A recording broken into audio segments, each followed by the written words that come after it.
Hello friends, जय हिंद। स्वागत है आपका अपने परिवार एसएससी वाटिका 24 पर। फ्रेंड्स, बिहार एसएससी की तरफ से ऑफिसर रैंक का वैकेंसी का नोटिफिकेशन निकल के आ चुका है।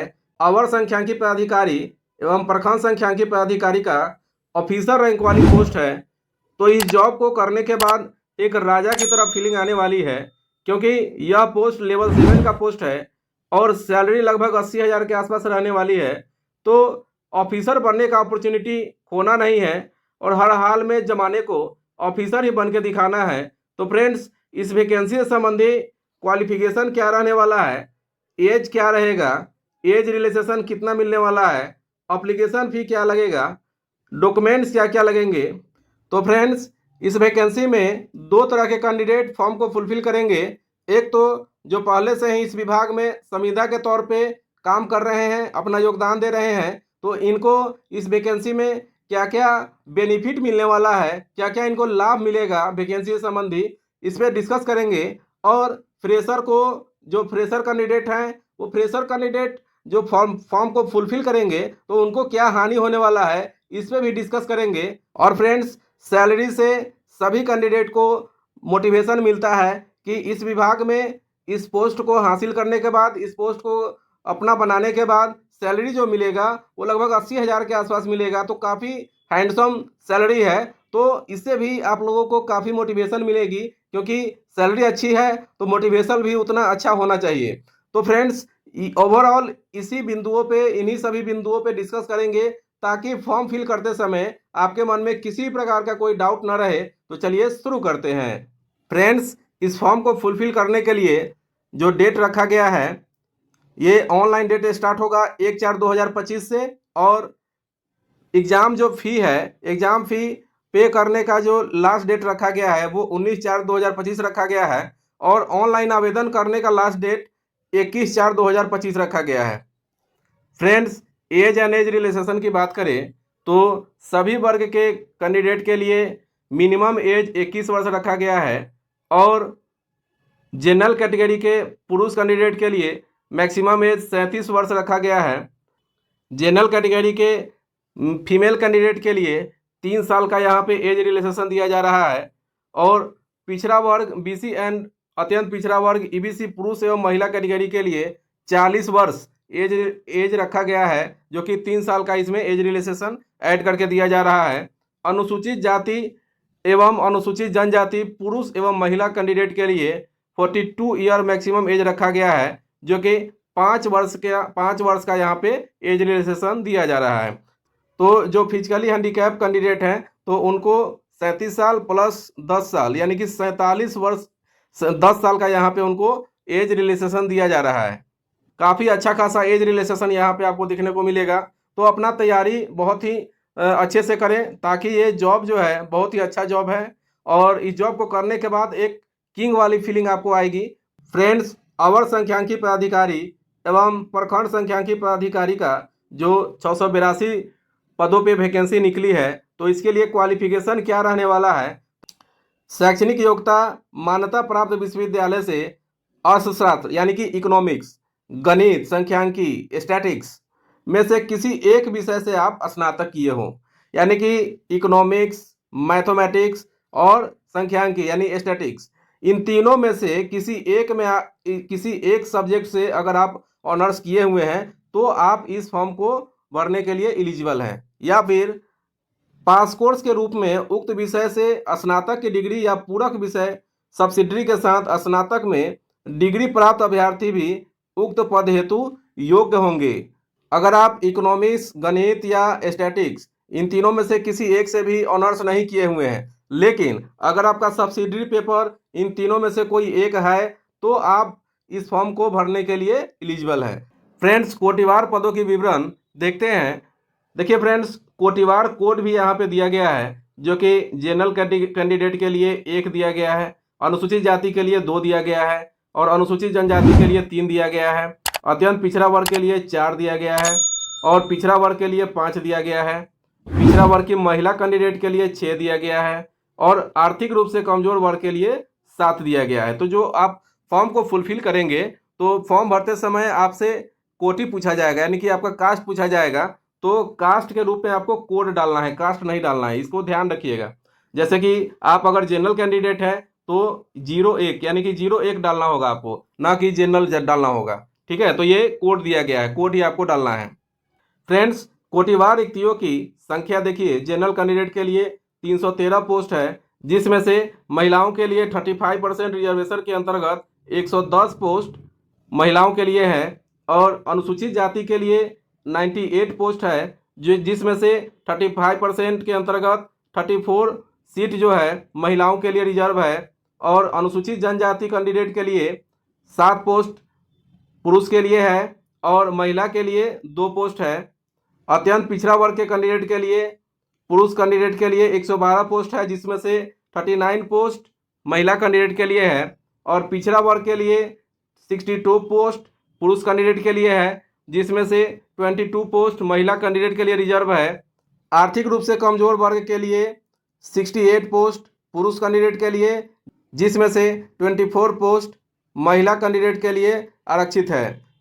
तो टोटल 682 पदों पे बहाली होनी है, जिसमें से 231 पोस्ट महिला के लिए आरक्षित है। तो 682 पदों में से 231 पोस्ट जो है महिला के लिए रिजर्व रहेगी। स्वतंत्रता सेनानी के पोता पोती नाती नतनी हेतु आरक्षित पदों की संख्या 14 रखी गई है।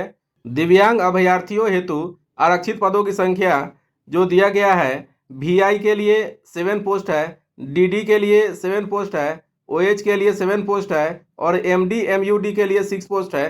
तो इसका मतलब जो है नीचे स्पष्ट रूप से बताया गया है, जो कि दिव्यांगता की प्रकृति इस प्रकार से दर्शाई गई है, जो कि VI का मतलब हुआ दृष्टि दिव्यांगता, यानी कि जो आँख से जो है दिव्यांग है तो उनके लिए VI हुआ, और DD मूक बधिर दिव्यांग जो है उनके लिए DD का प्रयोग किया गया है, और OH का मतलब हुआ चलंत दिव्यांग, जो जिनको चलने में प्रॉब्लम है ना, तो उनके लिए OH का प्रयोग किया गया है। और MD MUD जो कि मनोविकार बहुत दिव्यांगता है, तो स्पष्ट रूप से विवरण बता दिया गया है कि किस प्रकार के दिव्यांग कैटेगरी के लिए कितना सीट आरक्षित है।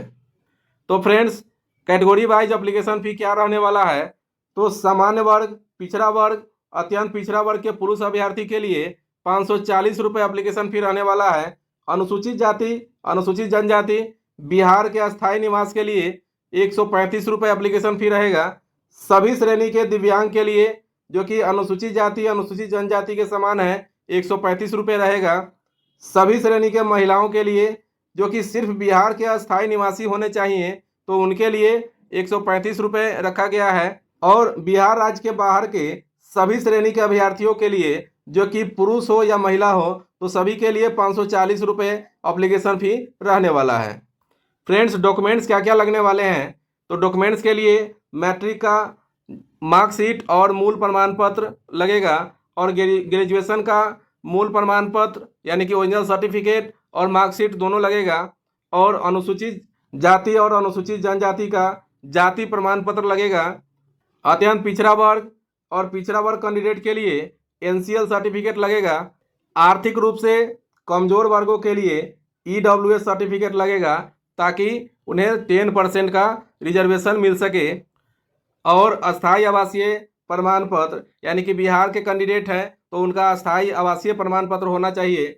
दिव्यांगता प्रमाण पत्र, वैसे कैंडिडेट जो दिव्यांग है, जो किसी भी श्रेणी के अंतर्गत आते हो, उनका सर्टिफिकेट होना चाहिए, दिव्यांगता का सर्टिफिकेट होना चाहिए, तभी उनको छूट मिल पाएगा। और आधार कार्ड होना चाहिए। आधार कार्ड ऐसा होना चाहिए जो कि मोबाइल से लिंक्ड हो, तभी आपका आधार कार्ड वैलिड होगा, अन्यथा आपका आधार कार्ड वैलिड नहीं होगा। मोबाइल नंबर होना चाहिए। मोबाइल नंबर ऐसा होना चाहिए जो कि आधार से लिंक्ड होना चाहिए, क्योंकि विभाग के तरफ से कोई भी आपको सूचना दी जाएगी तो आपके मोबाइल नंबर पे और ईमेल आईडी के माध्यम से ही दी जाएगी, तो इसलिए आपको ईमेल आईडी भी होना चाहिए, आपका पर्सनल ईमेल आईडी होना चाहिए। और पासपोर्ट साइज फ़ोटो होना चाहिए, क्योंकि फॉर्म फिल करते समय आपको पासपोर्ट साइज फ़ोटो की भी आवश्यकता पड़ेगी। तो इन सभी डॉक्यूमेंट्स को आप फॉर्म भरने से पहले बनवा लेंगे, ताकि आपको बाद में प्रॉब्लम ना हो। एग्जाम पैटर्न की बात करें तो 40,000 से अधिक आवेदन प्राप्त होने पर प्रारंभिक परीक्षा आयोजित की जाएगी, और अधिक आवेदन प्राप्त होने पर प्रारंभिक परीक्षा एक से अधिक चरणों में आयोजित की जाएगी। चूंकि कैंडिडेट ज़्यादा हो जाएंगे तो एक चरण में एग्जाम लेना संभव नहीं है, तो इसीलिए एक से अधिक चरणों में एग्जाम लिया जाएगा। विभिन्न चरणों में परीक्षा आयोजित प्रारंभिक मुख्य परीक्षा किए जाएंगे। प्रारंभिक परीक्षा वस्तुनिष्ठ प्रकृति की होगी, यानी कि ऑब्जेक्टिव टाइप का आपका क्वेश्चन रहने वाला है। प्रारंभिक परीक्षा के माध्यम से रिक्तियों की 5 गुना, यानी कि आपका 682 पोस्ट है तो उसका 5 गुना प्री में जो है कि आपका रिजल्ट आएगा, यानी कि वही 3500 के आसपास आपका रिजल्ट आएगा। और मुख्य परीक्षा हेतु अलग से विज्ञापन प्रकाशित किए जाएंगे, यानी कि ये जो विज्ञापन आपका दिया जा रहा है ये प्री के लिए हुआ, और मेंस के लिए जो है आपका अलग से विज्ञापन प्रकाशित किया जाएगा। प्रारंभिक परीक्षा के लिए सामान्य अध्ययन, सामान्य विज्ञान, गणित और मानसिक क्षमता यानी कि रीजनिंग, इन्हीं सब्जेक्ट से आपका क्वेश्चन ऑब्जेक्टिव टाइप का पूछा जाएगा। मिनिमम पास मार्क्स जो है जनरल के लिए 40 रहेगा, पिछड़ा वर्ग के लिए 36.5 रहेगा, अत्यंत पिछड़ा वर्ग के लिए 34% रहेगा, और SC/ST के लिए 32%, महिला वर्ग के लिए 32% रहेगा, और दिव्यांग जो सभी वर्ग के दिव्यांग कैटेगरी के अंतर्गत आते हैं तो उनका भी 32% मिनिमम पास मार्क रहेगा। फ्रेंड्स, एग्जामिनेशन की बात करें तो परीक्षा के अंक की अधिमानता की गणना के लिए परीक्षा में प्राप्त अंकों के प्रतिशत में 0.75 से गुना कर प्राप्त किया जाएगा। अर्थात अधिमानता अंक परीक्षा में प्राप्त अंक परीक्षा के कुल अंक से 75 से मल्टीप्लाई किया जाएगा। तो किस प्रकार से किया जाएगा ये फ्रेशर के लिए बताया जा रहा है, ठीक है, संविदा वालों के लिए नहीं बताया जा रहा है, ये फ्रेशर कैंडिडेट के लिए बताया जा रहा है। और संविदा के आधार पर देय अधिमानता प्रारंभिक एवं मुख्य परीक्षा में दोनों में देय होगा, यानी कि दोनों में संविदा वाले को बेनिफिट मिलेगा। जो पहले से इस विभाग में संविदा के तौर पे कार्यरत हैं, अपना योगदान दे रहे हैं, उनको प्रारंभिक परीक्षा यानी प्री और मेंस दोनों में इनको आरक्षण मिल जाएगा, यानी कि नंबर जो है एक्स्ट्रा मिल जाएगा। तो कहीं ना कहीं संविदा वालों के लिए यहाँ पे विशेष रूप से छूट दिया गया है, और विशेष रूप से फोकस जो है संविदा वालों पे किया जा रहा है। और प्रश्न वस्तुनिष्ठ एवं बहुकल्पीय होंगे। कुल प्रश्न की संख्या 150 होंगी। 150 नंबर का आपका एग्जाम होगा। प्रत्येक सही उत्तर के लिए 4 अंक दिए जाएंगे, यानी कि एक क्वेश्चन आपका सही होता है तो 4 अंक दिए जाएंगे, और अगर गलत होता है यानी कि एक क्वेश्चन आपका गलत हो जाता है तो तथा प्रत्येक गलत उत्तर के लिए आपका 1 अंक की कटौती की जाएगी। परीक्षा की अवधि 2 घंटा 15 मिनट की रहने वाली है। फ्रेंड्स, अगर कोई अभ्यर्थी संविदा पर BSO या SSO में काम कर रहा है और वह फॉर्म फिल करता है, साथ ही संविदा पर कार्यरत अभ्यर्थी इस फॉर्म को भरते हैं, तो अधिकतम 5 साल की आयु में छूट मिलेगी और अधिकतम 25 नंबर दिए जाएंगे। 1 साल का कार्यकाल पूरा होने पर 1 साल की छूट मिलेगी, और 1 साल का एक्सपीरियंस के आधार पर 5 अंक मिलेंगे। तो किस प्रकार से मिलते हैं तो इसको भी हमने चार्ट के माध्यम से समझाया है। तो देखिए, अगर 1 साल का कार्यकाल पूरा कर लेता है तो 1 साल का छूट मिलेगा, 2 साल का कार्यकाल पूरा कर लेता है तो 2 साल का छूट मिलेगा, आयु में छूट मिलेगा, 3 साल का कार्यकाल पूरा कर लेता है तो 3 साल की आयु में छूट मिलेगा। उसी प्रकार से 4 साल की कार्यकाल अगर पूरा कर लेता है तो 4 साल का छूट मिलेगा, और 5 साल का कार्यकाल पूरा कर लेता है तो 5 साल का छूट मिलेगा। और इधर जो है नंबर किस प्रकार से दिए जाएंगे तो इसको समझते हैं। तो अगर कोई संविदा पर कार्यरत अभ्यर्थी इस विभाग में काम कर रहे हैं, अपना योगदान दे रहे हैं, तो 1 साल अगर पूरा कर लिया है तो एक्सपीरियंस के आधार पर उनको 5 नंबर दिए जाएंगे। अगर 2 साल का कार्यकाल पूरा कर लिया है तो 10 नंबर दिए जाएंगे, और 3 साल का कार्यकाल पूरा कर लिया है तो 15 नंबर दिए जाएंगे, और 4 साल का कार्यकाल पूरा कर लिया है तो 20 नंबर दिए जाएंगे, और 5 साल का कार्यकाल पूरा कर लिया है तो 25 नंबर दिए जाएंगे। और आपके मन में यह भी डाउट हो सकता है कि 5 साल से अधिक का अगर कार्यकाल हो संविदा पे अभ्यर्थी जो काम कर रहे हैं, अपना योगदान दे रहे हैं इस विभाग में, तो ऐसा कुछ नहीं है। 5 साल पे 25 अंक ही मिलेंगे, और 5 साल से ज़्यादा भी अगर किया होगा, अपना योगदान दिया होगा इस विभाग में, तो उनको 25 नंबर ही मिलेंगे, न कि नंबर बढ़ा के मिलेंगे। क्लियर है फ्रेंड्स? संविदा पर कार्यरत अभ्यर्थी को अलग से क्या प्रमाण पत्र सबमिट करना होगा? तो देखिए, संविदा के आधार पर कार्यरत अभ्यर्थी जो कि अवधि का दावा करने वाले उम्मीदवारों के द्वारा संविदा पर कार्यरत होने का कार्यानुभव प्रमाण पत्र, आपको एक्सपीरियंस सर्टिफिकेट जो होता है जो विभाग की तरफ से मिलता है, वो आपको यहाँ पे प्रमाण पत्र देना होगा। निर्गत करने के लिए निर्देशक अर्थ एवं सांख्यिकी निर्देशालय बिहार पटना सक्षम पदाधिकारी होंगे कार्यानुभव प्रमाण पत्र हेतु विहित प्रपत्र प्रकाशित विज्ञापन के साथ संलग्न है। यानी कि जो संविदा के तौर पे इस विभाग में पहले से अपना योगदान दे रहे हैं, कार्य कर रहे हैं, तो उनको अपना एक्सपीरियंस सर्टिफिकेट देना होगा। तो फ्रेंड्स, जैसा कि हमने बताया कि संविदा पे कार्यरत जो अभ्यर्थी होंगे, जो पहले से इस विभाग में कार्यरत होंगे, तो उनको एक्सपीरियंस के आधार पे अंक मिलेंगे। यानी कि 1 साल का कार्यकाल पूरा कर लिए होंगे तो 5 नंबर मिलेंगे, और 1 साल का कार्यकाल पूरा करने पे एक साल का उनको छूट मिलेगा। तो जैसा कि हमने पीछे आपको बता दिया है। फ्रेंड्स, सैलरी की बात करें, जो कि सभी अभ्यर्थी को मोटिवेट करता है, एक सैलरी ही है जो सभी अभ्यर्थी को मोटिवेट करता है। तो सैलरी जो है BSO SSO ऑफिसर, यानी कि ये जो ऑफिसर रैंक की बहाली जो है लेवल 7 की ये पोस्ट है, और ग्रेड पे जो है 4600 रहने वाला है। तो बेसिक सैलरी जो है 44,900 रहेगा। डियरनेस अलाउंसेस की बात करें तो 53% मिलता है, और ये साल में 2 बार बढ़ाया जाता है, 1 जनवरी में और 1 जुलाई में। तो जुलाई के बाद आपका जो डियरनेस अलाउंसेस मिलेगा वो 56% यानी कि 3% बढ़ के मिलेगा। और अभी फिलहाल जो है आपका डियरनेस अलाउंसेस 53% मिल रहा है। तो 44,900 का 53% 23,797 रुपया होता है। और होम रेंट अलाउंसेस की बात करें तो देखिए फ्रेंड्स, विलेज साइड में होम रेंट अलाउंसेस आपको 5% मिलता है, नगर पंचायत में 7.5% होम रेंट अलाउंसेस मिलते हैं, और शहर साइड में सिटी साइड में 10% होम रेंट अलाउंसेस मिलते हैं, और पटना क्षेत्र में 20% आपको होम रेंट अलाउंसेस मिलते हैं। तो फ्रेंड्स, अवर संख्यांकी पदाधिकारी और प्रखंड संख्यांकी पदाधिकारी का जो पोस्ट है वो प्रखंड लेवल का है। तो आपको प्रखंड में ही जाकर के, ब्लॉक में ही जाकर के आपको ये जॉब करनी होगी, आपको ड्यूटी करनी होगी। तो ये जो आपको होम रेंट अलाउंसेस मिलेगा वो 7.5% मिलेगा। क्योंकि आप जहाँ पे जॉब करेंगे, आप जहाँ पे ड्यूटी करेंगे, वो नगर पंचायत के अंतर्गत आएगा, इसलिए आपको 7.5% होम रेंट अलाउंसेस मिलेंगे। तो 7.5% 44,900 का आप अगर निकालते हैं तो 3367 रुपये होता है। मेडिकल की बात करें तो मेडिकल 1,000 मिलता है। नेशनल पेंशन स्कीम यानी कि NPS जो आपके सैलरी से कटौती की जाती है वो 10% की जाती है। और ये किस प्रकार से की जाती है, तो आपके बेसिक सैलरी और डियरनेस अलाउंसेस ये दोनों को ऐड करके और उसका 10% निकालने के बाद जो अमाउंट आता है वही आपका NPS होता है। तो फ्रेंड्स, 6,869 रुपया जो पर मंथ आपके सैलरी से कट के NPS अकाउंट में पर मंथ जमा होता है, और यही पैसा आपको रिटायरमेंट के बाद मिलता है, जो कि एक समझिए तो बहुत ही बेहतर स्कीम है। और ये एक LIC प्रीमियम की तरह होता है जो सैलरी से कटते रहता है, आपको पता भी नहीं चलता है।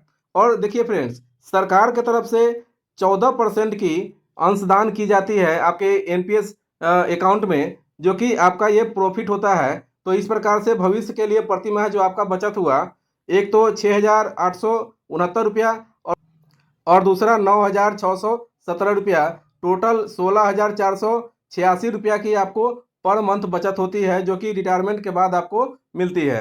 तो देखिए फ्रेंड्स, टोटल कटौती होने के बाद आपका जो इन हैंड सैलरी आता है वो 66,195 रुपये आता है। और फ्रेंड्स, इन हैंड सैलरी के अलावे अगर ओवरऑल ऊपरी आमदनी की बात करें तो ऊपरी आमदनी और इन हैंड सैलरी दोनों को इंक्लूड करने के बाद आपका लगभग 1 लाख के आसपास आपका सैलरी बन जाएगा। फ्रेंड्स, आई होप कि आपका सभी डाउट्स क्लियर हो गया होगा। और अगर आपका सभी डाउट्स क्लियर हो गया हो और यह वीडियो आपके लिए इन्फॉर्मेटिव रहा हो तो वीडियो को लाइक करें, और इसी तरह के इन्फॉर्मेटिव वीडियो के लिए चैनल को सब्सक्राइब कर ऑल बटन को हिट करें एंड अपने दोस्तों में वीडियो को शेयर करें। तो मिलते हैं नेक्स्ट वीडियो में, तब तक के लिए धन्यवाद।